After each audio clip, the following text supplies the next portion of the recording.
And I want to say, everyone, this was a treat to have everyone here, but particularly people who we grew up and who showed us the way. The people like Eugene, who we looked up to in our writing because of his powerful voice. So thank you very much, Eugene. Our next poet is Jose Hector Cadena. Jose, are you here? I'm here. Okay, how you doing? Well, I'm tell us a good. little bit about yourself. Let's see. I'm a writer, I'm a poet, I'm a collage artist, and I'm a heavy coffee drinker. Okay. So I'm going to go ahead and read poems. Here we go. Maybe everybody. All right. 1. Because my glasses fog up when I'm wearing a mask, the blurry spots from afar look like sea life, urchins, coral, and seaweed. But it's only the green and aqua masks and gloves, purple there, transparent, feet away from the trash can, and left unconcerned. I don't know if I should start again. Oh, sure. Go ahead. Start again. That's fine. All right. Yeah, here we go. Yeah, go ahead. Because my glasses fog up when I'm wearing a mask, the blurry spots from afar look like sea life, urchins, coral, and seaweed. But it's only the green and aqua masks and gloves, purple there, transparent, feet away from the trash can, and left by the concerned, unconcerned, mindfuck everything has been lately.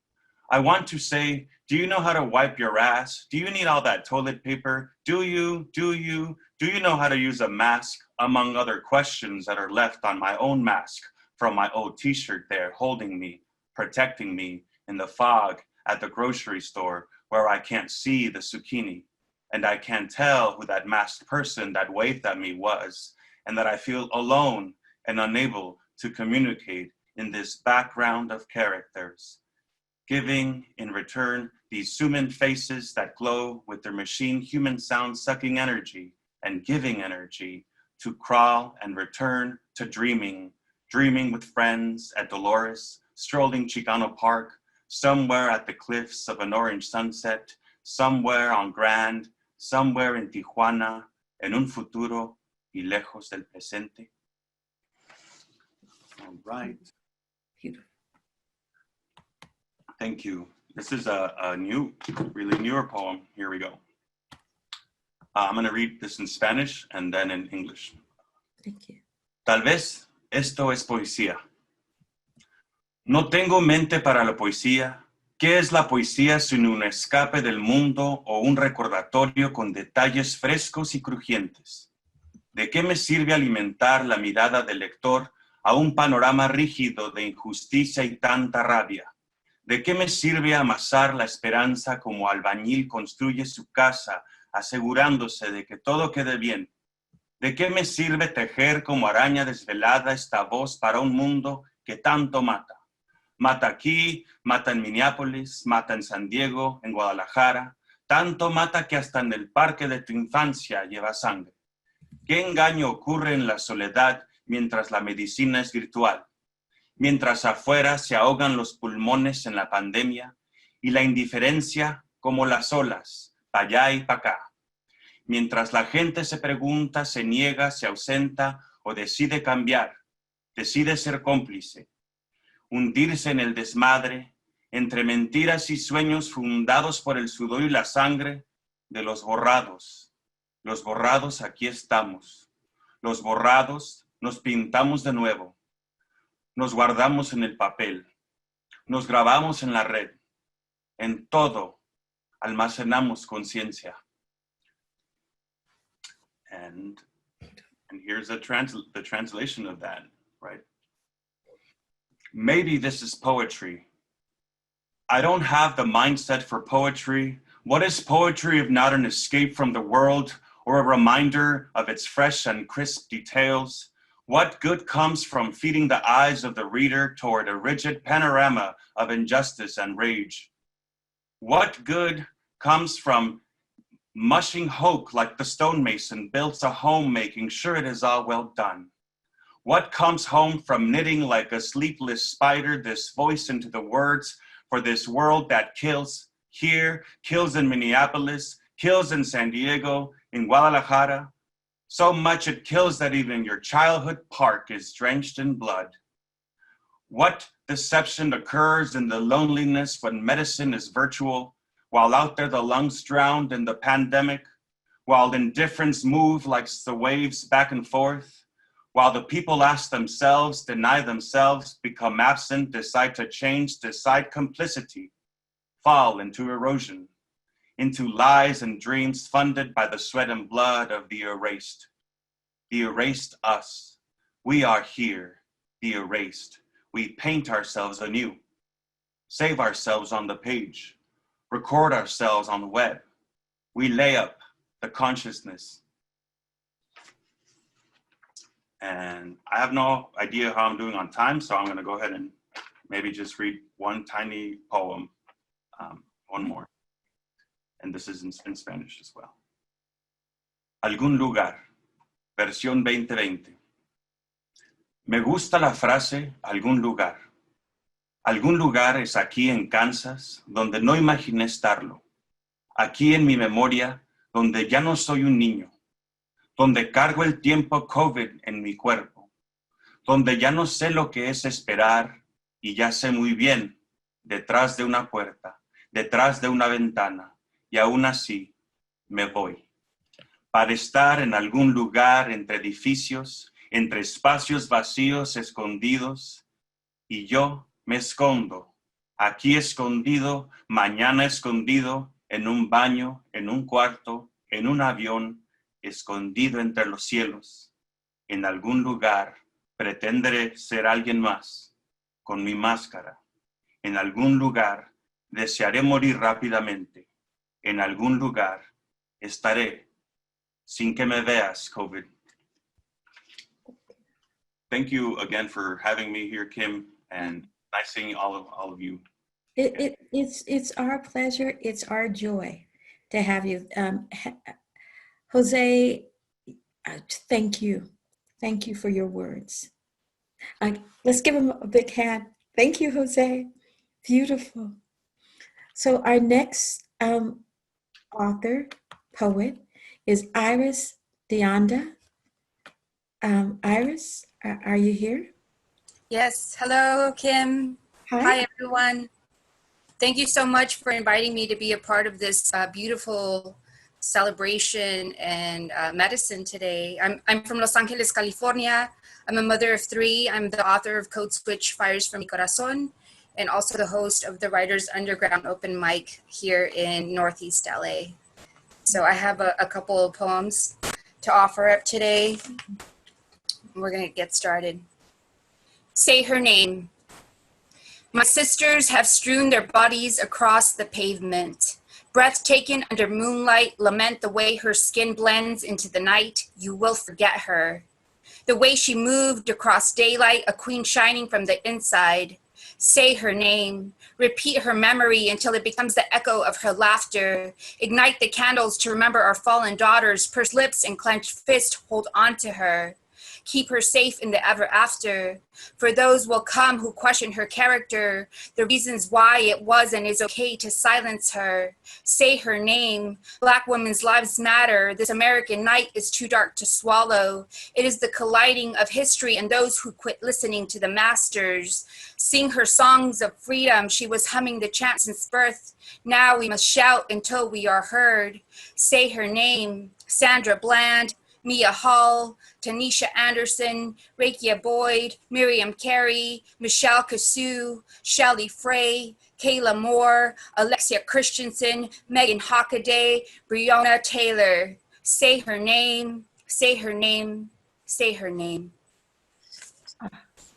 Beautiful, beautiful. Black-Eyed Susans for Freddie Gray.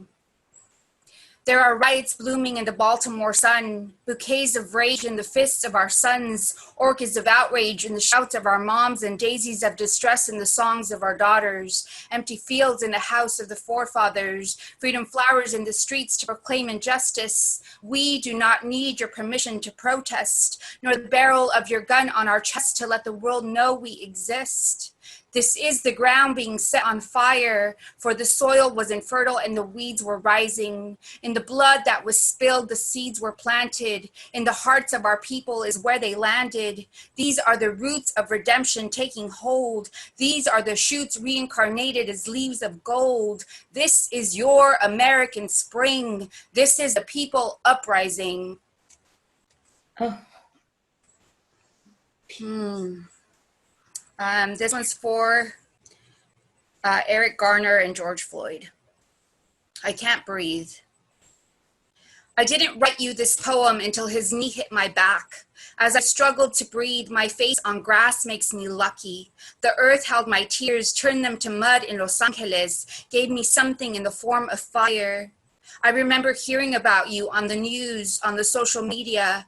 Your face on concrete makes you gone. The earth held your tears, turned them to dandelions in New York, turned them to dandelions in New York, gave us something to fight for again and again and for always. I held you in my breath. Your words echoed in my body. The man with the badge went blind with power because they can't see us, they don't hear us. The earth holds flames in water, turns them into volcanoes. We are too loud for this system of despair. I am so sorry, so willing, so tired of explaining. Give us something to remember why black and brown are not colors seen in rainbows, even though we are the seeds connecting breath to life. beautiful. And I'll end with one more, a little song. Burn. Que me quema tanto este ardor que llevo dentro, que me quema, quema, que me quema tanto, tanto. Ready to spit fire, speak of becoming, native tongue, bruised tongue, el code switch comes so easy como aquí y there, weaving pieces of me, stitching genetic memory, tracing ancestral dreams, la lengua mestiza, silence cannot contain, the flames, el flor y canto, quetzalcoatl, breath, J palabra, flowers and songs filled with thorns, nopal blooming, thundermouth, lluvia words, lightning bolt, deep corazon, silence when bleeding hearts, tears of turquesa, words is medicine, stage for clarity and rage for transgressions, subversive tongue, idealist tongue, el dreamer drums our dance, pluma de locura, transcribing time, transcending tiempo, wild tongue, whispering tongue, blessed lips, ideas flow, sisters burn, speaking truths. This burning is for all of us, awake and full of desire. Sing nubes, smoke spirals, lucid ink spills onto air molecules. Frequency rises, turn up the volume. Aquí estamos y no nos vamos. Que me quema tanto este ardor que llevo dentro. Que me quema, quema, que me quema tanto, tanto. Gracias. Thank you so much.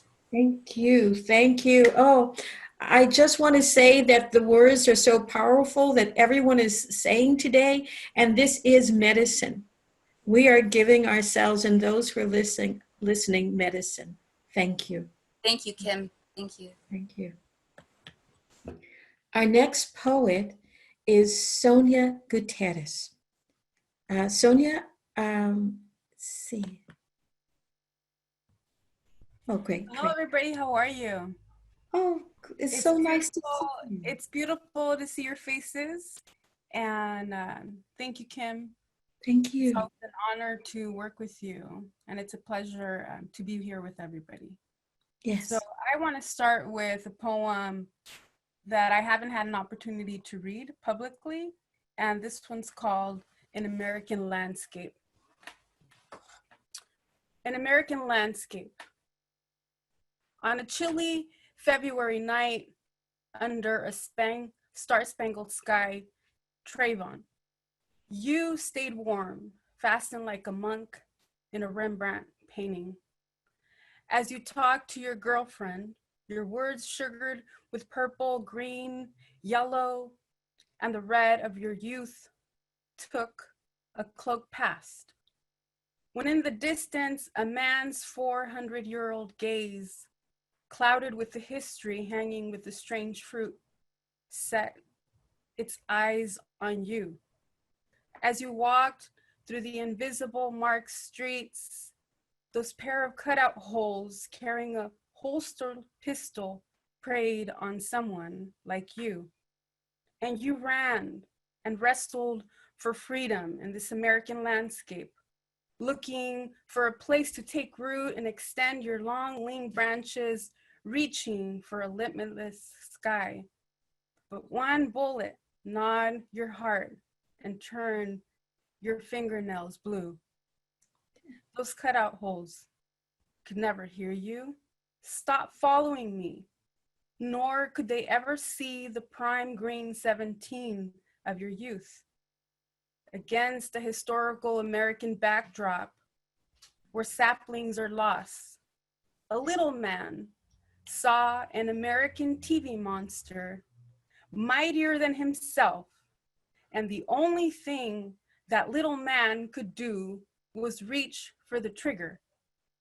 Too late to learn your pockets were stuffed with dreams of you, Trayvon, wearing a pilot hat, flying through wistful blue skies, not pearls, not diamonds, nor gold rings.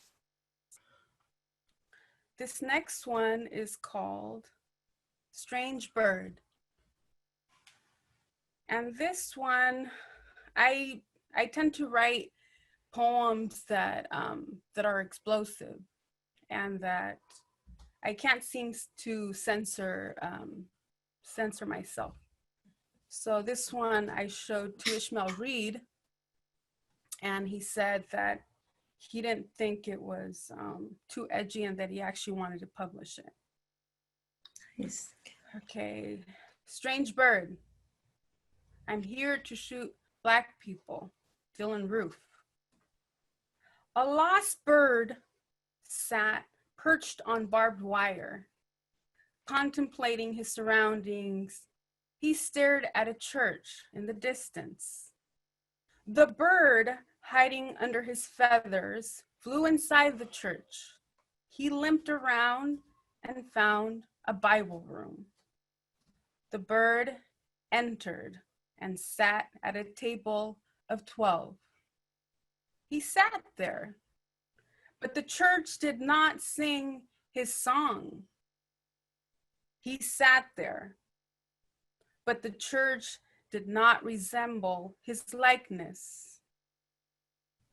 He sat there in a giant white church as a white, lonely bird, feeling unsafe, wrapped in his white, ruffled feathers, and hissed, "I'm here to shoot Black birds." And I also want to read to you this one. This one, it hasn't been published, and it's part of a manuscript. It's called Paper Birds, Pájaros de Papel. And it's called Word Problem. Word problem. When an eruption cannot be contained, a city spews lava in opposite directions. The city aims with molten rocks from point X to point Y and from point Y to point X, spattering blood across the city, penciled on red, white, and blue line graph. 1 down, 2 down, 3 down, again and again. What is the distance between point X and point Y when X represents Black and Y represents white? And to conclude, I want to read the indictment of Index Fingers and Thumbs, and it's part of the Pájaros de Papel Paper Birds collection. Before Judge Justice stood 5 index fingers and 5 thumbs. She asked, who pulled the trigger of the pistol that killed Charles Smith in Savannah, Georgia? Who pulled the trigger of the firearm that killed John Crawford III in Beaver Brook, Ohio? Who pulled the trigger of the gun that killed Michael Brown in Ferguson, Missouri? Who pulled the trigger of the pistol that killed Trayvon Martin in Gardens, Florida? Who pulled the trigger of the weapon that killed Oscar Grant in Oakland, California? Dumbfounded and with white knees shaking, the index fingers pointed at the firearms with hollow eyes and answered, they did. Index fingers and thumbs don't kill people, guns do. As middle fingers, ring fingers, and pinky fingers stood silently in complicity, side by side without saying a word. Judge Justice had heard enough of the 10 stooges whose veiled index fingers and thumbs locked automatically with hate. I want to thank you, everybody. Thank you. Thank you so much, Kim, for everything that you do and for putting people on my path like Wanda. Thank you all. Thank you. Just beautiful. Thank you. Thank you. Our next poet is Genny Lim. Genny, are you here? Can you hear us? Yeah, I unmuted. Can you hear me? Hi, Genny. I'm here. You see me? Tell us about yourself. I will say, this has been emotional hearing all this work. It's just beautiful. And as one of my dear friends and favorite poets, I'm so pleased that you're here. I'm blessed, and I'm blessed that you are doing this, Kim. I know you are a real crusader, and you are all heart, and everyone recognizes that. And I know how hard you've worked to put this together, and I'm very humbled by that.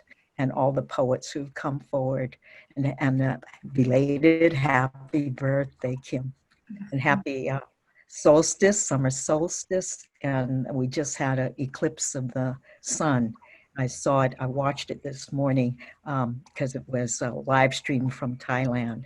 So I think the significance of all of this happening at once is chapter that needs to be turned to the next page. Yes. And I think all this energy and all the poets coming together is a signal for change, big change. Yes. And transformation is a difficult passage, and we are all experiencing it, but we're going to survive. So I'll start with my first poem. I read it. This is an excerpt of a longer one, but I'm going to do this shorter piece. I could read other things too. Performed it yesterday on a live stream with John Jang, Marcus Shelby, and Francis Wong. And this was for Black Lives Matter. And concert we did, Tried in the Fire, for George Floyd and all the others cut down by police violence. We heard you call from the city of rage. We watched you fall like a giant oak. When you tried to speak, they silenced you. When you cried, I can't breathe, and tried to push that knee from your neck with your hand shackled behind. Black citizen under arrest. You were crucified. You were lynched. You were lynched, brother. You were tried in this world of pain and sorrow. You were drowned in the sea of anguish and hope. You were scorched by the flames of white rage until you couldn't breathe. George Floyd, you breathed your last breath. You breathed your last breath so that we can breathe. It's a century of rage. This country makes you weep. Half our forests, our rivers, our mountains are ruined. This country makes you angry, howling wolves, wild horses hunted down. This country dishonors life and praises death and battle hymns and flag-draped eulogies. Death in battle, this country dishonors life, death in hymns and hollow praises and flag-draped eulogies of 25 units gone, our brothers and sisters to Vietnam, Iraq, Afghanistan, to kill strangers in a foreign land, to wipe out innocent people, and to return, not to revel in the glory of your lost comrades and limbs.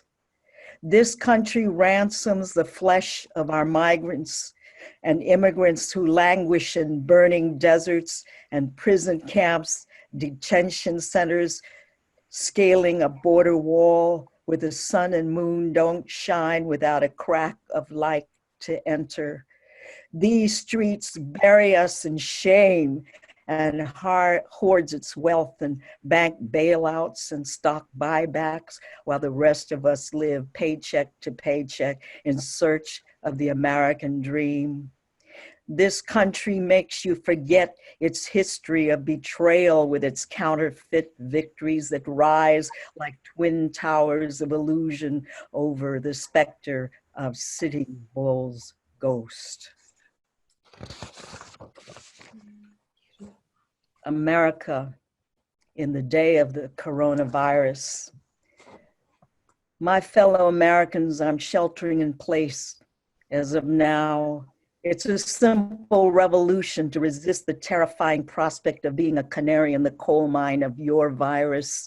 You can scream and shout, wave your medical degrees, your PhDs, your citizenship papers in their face, but nobody will come to your rescue. Not from the shape-shifting law of xenophobia, not Jesus, nor Krishna, nor Buddha, nor Mohammed, because money is the wizard, the grand wizard in greed, the trickster in a three-piece suit, happy to make you his slave no matter how much gold he has. He will double the size he needs. You may think it's a little too late to avenge the Indian killers who wiped out the Osage for a shiny rainbow of petroleum on a rippling creek. Well, I'd as soon scalp the plastic head of a snake to avenge the Sioux at Standing Rock for reasons too numerous to count, from the Battle of Little Bighorn to Wounded Knee. I'm standing in the shadow of the moon with no refuge as this earth slips further and further into the abyss. 150 years and 8 generations of yellows migrating the lonely highway of opportunity on this God-forsaken mountain to carve their identities on the face of the white ghosts, thinking to trade poverty for hope, to wind up only in debt and deportation, for crossing the ocean in search of the elixir to unlock their dreams. They jumped ship, dug the Central Pacific, dredged swamplands, scoured toilets, but no amount of incense could ward off the devil of despair. No amount of ritual could erase the memory of a Chinaman's bones tossed into a frigate, shipped back home like a sack of dried fish.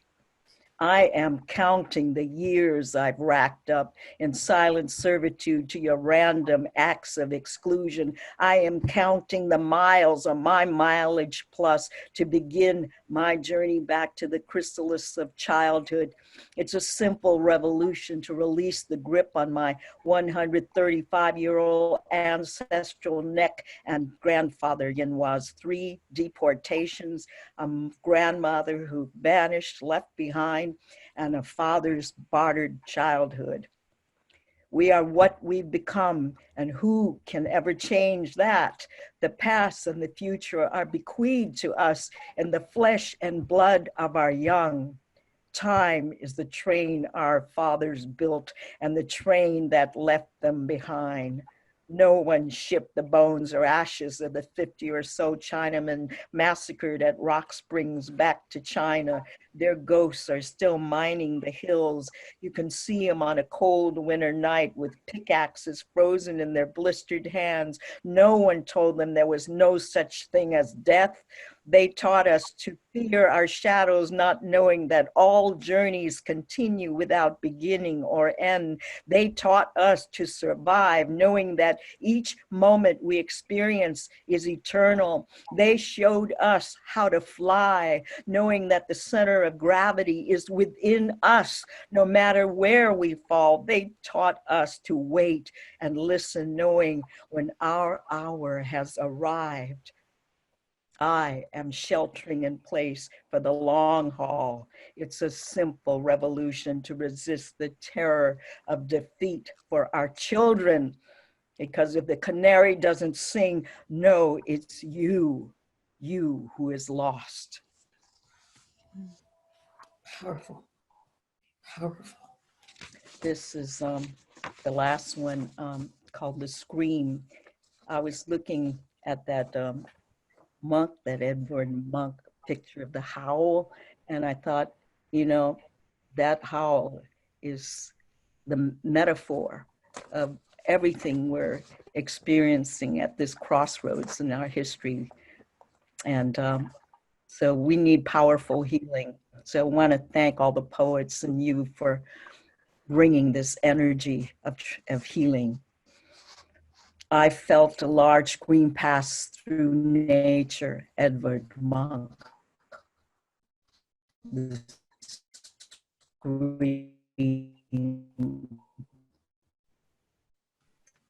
How could Monk have that cry of anguish concealed in everyone and everything, like some wild, wounded beast captured in beeswax, paraffin, and gum pastels? The self-annihilation, the powerful and beautiful natural order of things receding into chaotic flight in recoiling terror, Mr. Cause and flapping wings etched in things to come. How did we come to take this route? If the screech of crows sound like the scream of someone being hung, the scream of nature is the sound of madness, a river at its breaking point, an earth-shattering roar, limitless and inhuman, sweeping everything away, fragmenting memory, dispatching death without justice or partiality. In the time it takes a pot of water to boil, the cry, the scream, the howl. Thank you. Thank you. Thank you. Thank you. Thank you.